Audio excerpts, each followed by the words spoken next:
Welcome to the One Question Leadership Podcast. This is Devin Crosby of Lynn University. Leadership is a dynamic occupation that requires vision, excellence, but most importantly, the humility to serve your people on a daily basis. As you lead, make sure to become grounded in something greater than yourself.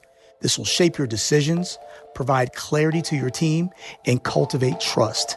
And trust is the foundation of success. Enjoy the podcast.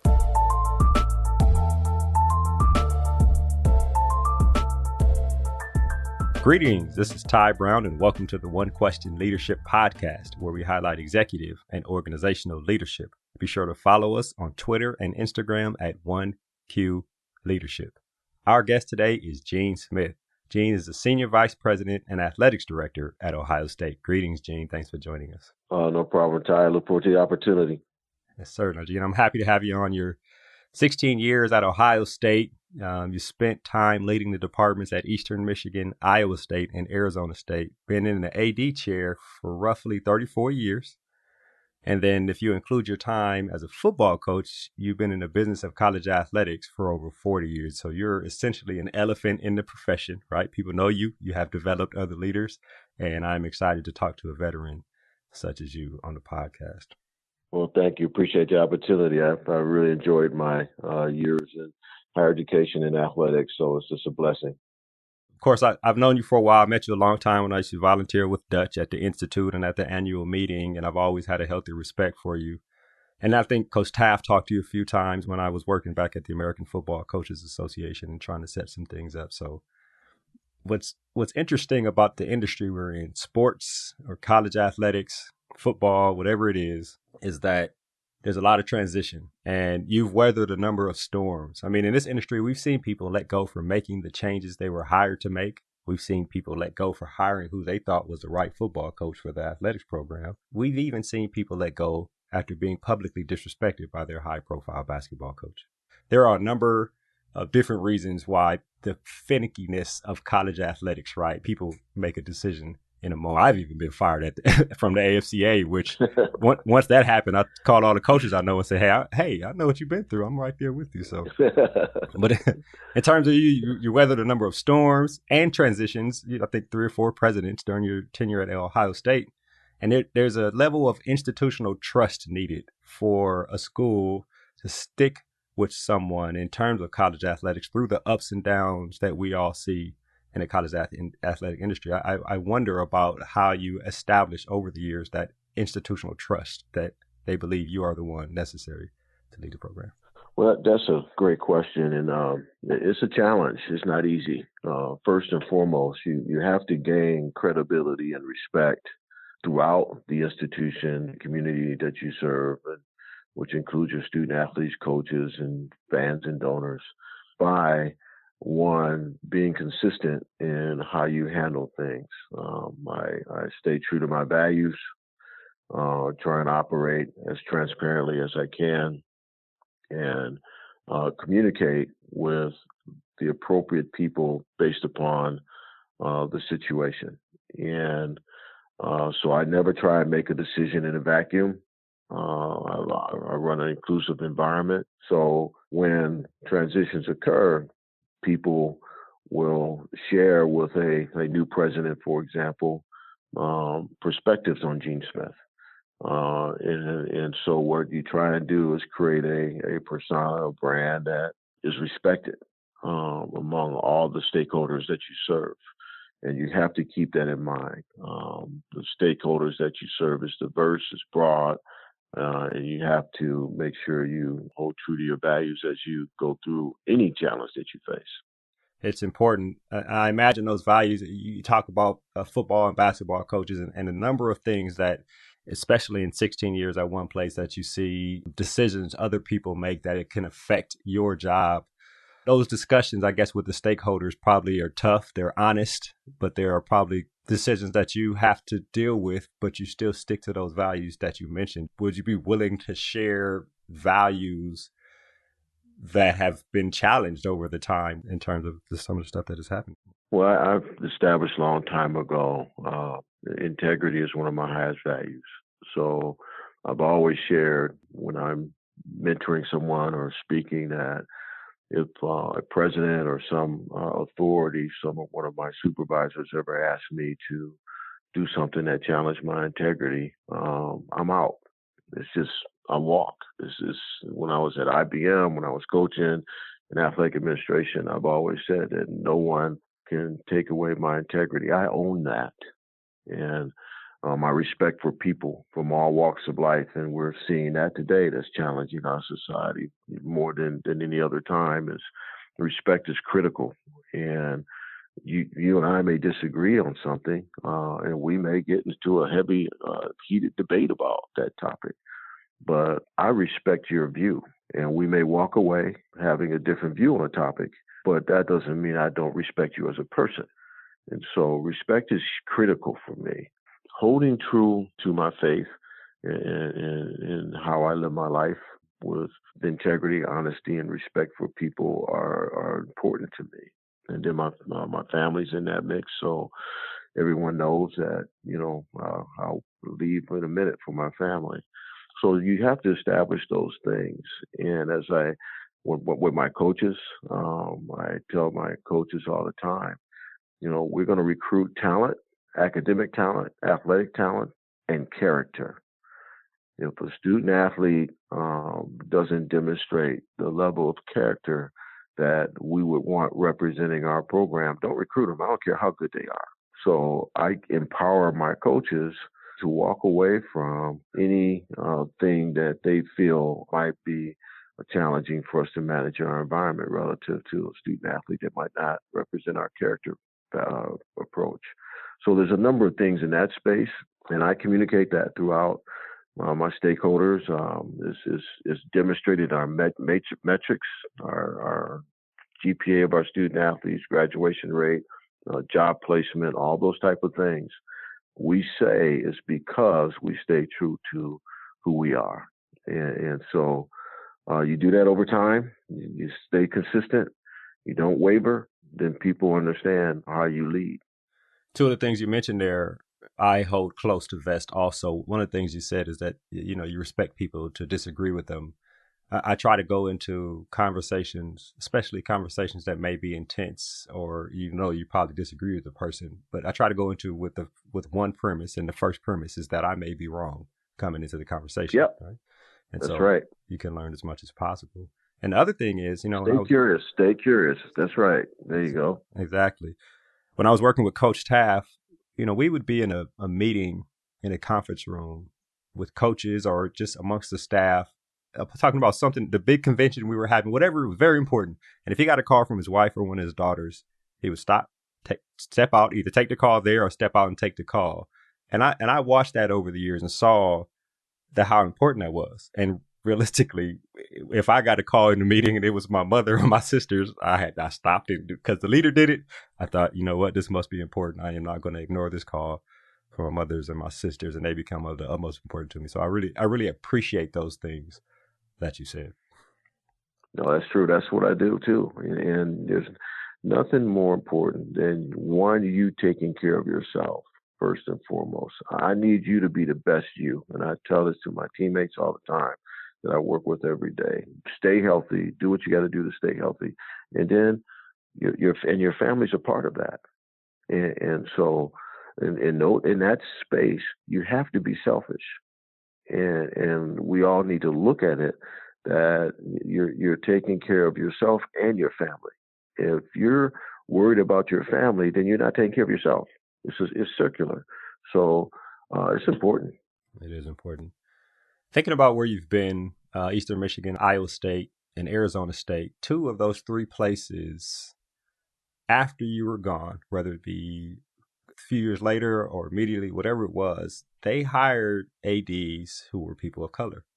And I don't know if they had before you were there, they did, but I know after you were there, it is almost like, once an institution makes that decision, they see that, it's okay to do this, and they aren't afraid to do it again. So I don't know. There's not a question there. I just appreciate that you've been kind of an elephant in leadership. No, I think that's an opportunity that I've where I was an athletic director at Eastern Michigan at 29.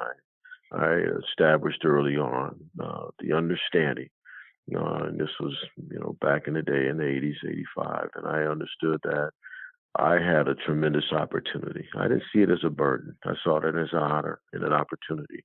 If I did well, I'd be open the doors for others. And I'd be able to demonstrate that you can hire a person of color in this seat and they can do a good job. So I had that question in my career all along. You're a black athletic director. Does that add pressure to your job? And it doesn't. It really doesn't. It's an opportunity. And so I've always wanted to be the best athletic director, not the best black athletic director, the best athletic director. And so I had that passion and obviously knew that if I achieved that, then I would be opening the doors for others. Yes, sir. And it has worked, and we appreciate that. Thank you. Now, the story goes that about 8 to 10 years ago, you told your staff that they needed to stop being so comfortable at Ohio State. And of course, Ohio State, budgets are a little bigger than other people in the country, and you can get in there and it could be a job that you value. Being that environment is probably great and you can stay there. But since that happened, since you told them they need to stop being comfortable, a number of them have gone on to become athletic directors. You think about Pat Chun and Heather Lyke and Martin Jarman. I mean, just a number of people. I wonder if this story is true. And if it is or isn't, can you give us some insight into your staff development philosophy with regard to hiring people and helping them get ready for leadership roles?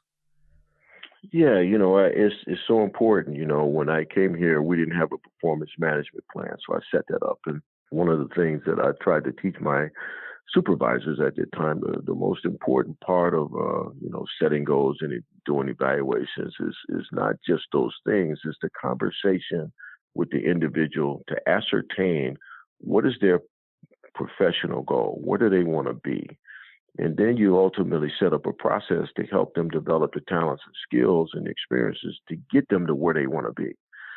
So, if they're honest in that, then once they get there, they need to go chase it. And we've had a number of people who had to move on. Most recently, Tyler Jones, outstanding professional here, but he became an associate athletic director. He was, kind of really achieved so much, and there wasn't a whole lot more we could give him. And I told him, you got to go. You got to go. You got to go to a different environment. It's hard to let go of good people. But in all honesty to him, he was enjoying it here. It was comfortable. We're winning, right. Everything's, but you got to go. If you want to be an AD, I can't give you any more. And so he became a deputy athletic director at Cleveland State. He's number 2 there. Someday he'll be an AD. And so that was my message years ago. And we've had people move on to be ADs, but we've had people that have left us because there's nowhere else to move up in our organization. And if you want to move up, you have to move out. And so that's hard for people, especially when you get comfortable in a beautiful place like Columbus and the program's doing well and you enjoy your job and you enjoy the people you work with. But if you want to chase your dream, sometimes you got to leave to chase it. And I remember leaving Eastern Michigan and going to Iowa State. I had never been to the state of Iowa. Mm-hmm. And, I'm a city boy. And so I'm going to the farm country. And it was one of the greatest experiences I've ever had, is learning about agriculture and all those things. And so, no, it's that I believe in that. If you want to chase your dreams, you got to make the sacrifice in order to be where you want to be. It's not where you start; it's where you end up. Right. If you want to move up, you got to move out. I wonder about that. I wonder about through the years. It's tough, like you said, to tell somebody that is a value to your organization to move on, but it is a sacrifice to yourself to help them be better. Right? That's right. Did you establish that, Eastern Michigan, Iowa State, Arizona State, or is that recently in your leadership over the last, 16 to 20 years there at Ohio State? No, I established it early on at Eastern, really late in my career at Eastern Michigan, but really crystallized at Iowa State. And, when I started as an athletic director, I was still developing my leadership skills, but I had a thirst for reading leadership books, and I read a lot of them, and that's where it really crystallized for me that You want to help. One of my big philosophies is people, the heart and soul of all that matters. You got to focus on the people. You got to help understand what's their personal and professional objectives, and and it helped them achieve that. When you do that, people go to work, and so I established that early and started developing people early because people did that for me. And I think back to all the old athletic directors that a lot of people wouldn't know today. People that helped me so much, Cedric Dempsey and Delosh Dodds, and there's so many of them that I just really took what they did for me, and I've done the same for others. Yeah, which is excellent. And one more question on that topic: the program you mentioned, is it a structured? Once somebody gets hired, we drill down to your professional goals, personal goals, and over time we come back and put things in place. Talk to me a little bit about that whole program. Yeah, so when I came in '05, we didn't have a performance management plan where we sat down with employees and established goals and objectives and evaluated them on those goals and objectives. And so once I did my reorg, I came in '05 and did my reorganization in '06. Then I taught my supervisors how to set up goals and objectives, how to evaluate people, be candid and honest, how to create the conversation. And it's in that moment when you have that conversation about what did someone want to do in life, and then you set up what we set up was employee development programs. So we would literally survey our staff. What type of sessions do you want? And so we have sessions on improving different things. So we'll invite speakers in, we'll invite faculty in, depending upon the topic. And so we have a number of different things to help people get better. And then some individuals will have a targeted approach. The most important thing is to give them experience. And I tell people all the time, we got 36 sports. Do you understand how synchronized swimming operates? You want to be an athletic director, you need to understand how these sports operate. Go watch a tennis match. Go talk to the synchronized swimming coach. Go talk to the volleyball coach. Understand how they work. So we have go work a golf invitational. So we have all these activities. But if you just operate, say, in your compliance space, and you don't take advantage of getting out and understanding how the softball coach sets up a practice plan, you're not taking advantage of the lessons that are right there that you could learn. And so we're really intentional about helping people get their experience, build their resume, and so that they ultimately can be impressive in an interview. You may end up in front of a committee where there's an equipment manager on that committee. If you've never been in the equipment room, then you're not going to impress them. Don't assume that that's just inventory control. Go meet the equipment manager. Just take 30 minutes and allow that equipment manager to tour you of their operations and how they run that operations. So we do a lot of that stuff with our people who are trying to develop, because we have the capacity to give them exposure and experience right here with everything we do. Mm-hmm. Which makes it an excellent environment to be in. People are getting more than just a paycheck when they work. Oh, yeah. There's no question. It's no question. I tell people, go see what the training staff does. They just don't tape ankles. When someone gets hurt, how does that work with the insurance? What's the process like? We have 22 trainers. You got plenty of trainers you can go sit down with and get an education. People will go to war for you if you demonstrate that you care and if you invest in them. And that's what we do here. We invest in the people that we're blessed to work with every day.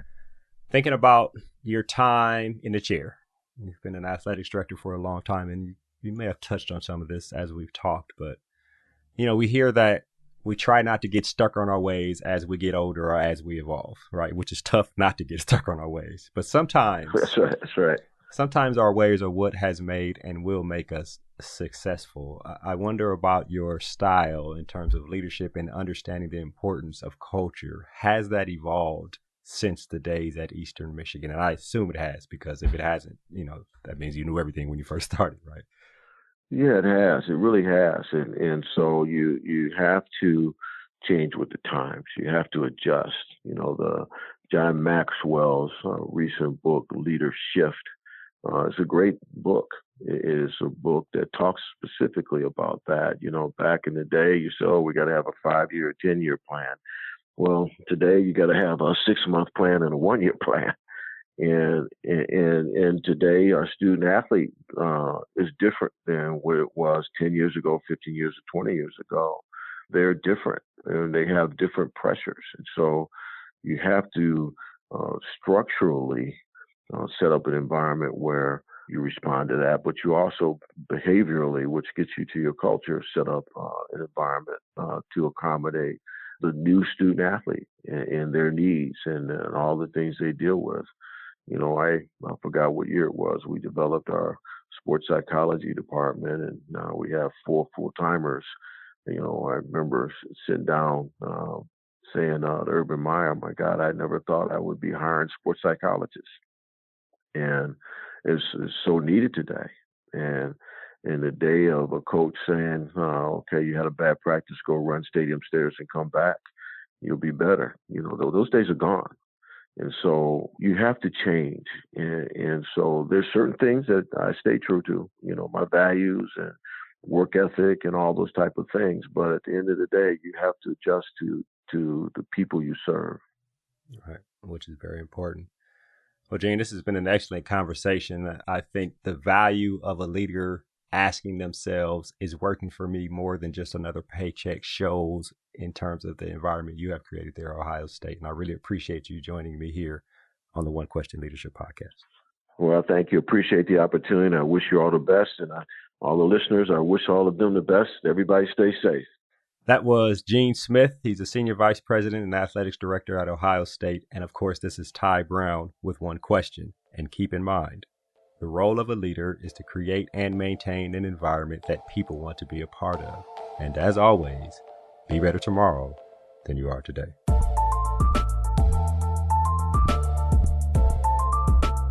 This episode of the One Question Leadership Podcast is produced by Spades Media Group, solving problems using creative leadership.